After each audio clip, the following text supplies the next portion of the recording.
Let's go. So Eric, you played the lead character. How did you research the role? How did you develop the character? You know, what was the process when you really knew that you were going to be the lead star of this film? This kind of, you know, this is a group effort, but you know that we were going to be all kind of looking up to you and say,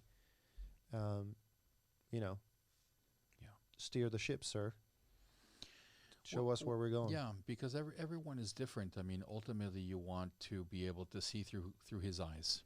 Mm-hmm. No, and that's a process. I mean, you have to really get to know the character and make parallels between your life and see where you're similar and how you're different. And you know, there are many ways of kind of going into a character, and depending on how similar you are to that person, then you have either more work or less work to do. In this particular case, we have very similar lives. I mean, apart from all the illegal stuff that he did, you know. You sure? He's Mexican, and I'm absolutely sure. He's Mexican, and so am I, but he also lives in the U.S., and so did I, and he played sports, and all that. So it's kind of like I started to realize that, God, we're very similar, this guy and me. So it wasn't so much of a stretch to be able to play somebody like that. I understand the Mexican dynamic, the family dynamic, the mentality. The parents are that he was expected to work for the father and the family business and the pressure. So I already had a real big kind of hand into the character already. But in general, it changes every single time.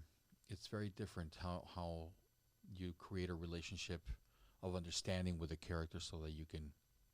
So for this particular role, because this movie is coming out soon, yep, because we got created some momentum and movies picked up and getting, you know. Yep. So we're just finishing up right now. But so what was this particular role process for you like?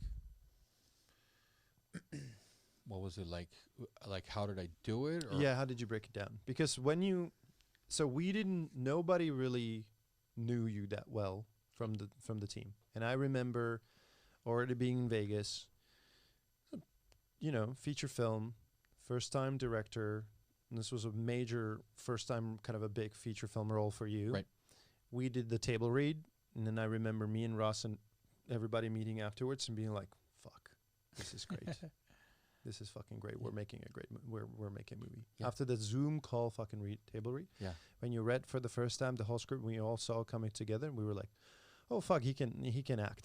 This is this is good." You know, because you're coming into it, you don't know. Yeah. And I told you this, I think, on day 1 or day 2 when we were talking. You're like, "How are we doing?" And I said, "Listen, I didn't know you for shit. I had no idea, right?" Uh-huh. And but my job was to make the movie happen on time and on budget. You know, keep everybody safe and just, you know, car scenes and remember, you know what I'm talking about. Yeah. We'll keep that. We'll All keep right, that under wraps. We'll keep that for another episode. Yeah, exactly. And in a way, I always want to work on a great movie and great project with great actors and everything you can attach to your name. But in the other end, this was more like, okay, well, this is Raj's baby and your baby, so it's really up to you guys. But I have to tell you, after the table read, I was like, and I told you, I said, I didn't know you for shit. But after the table read, I was like, oh, this is going to be a great. You did fucking great. I was like, okay.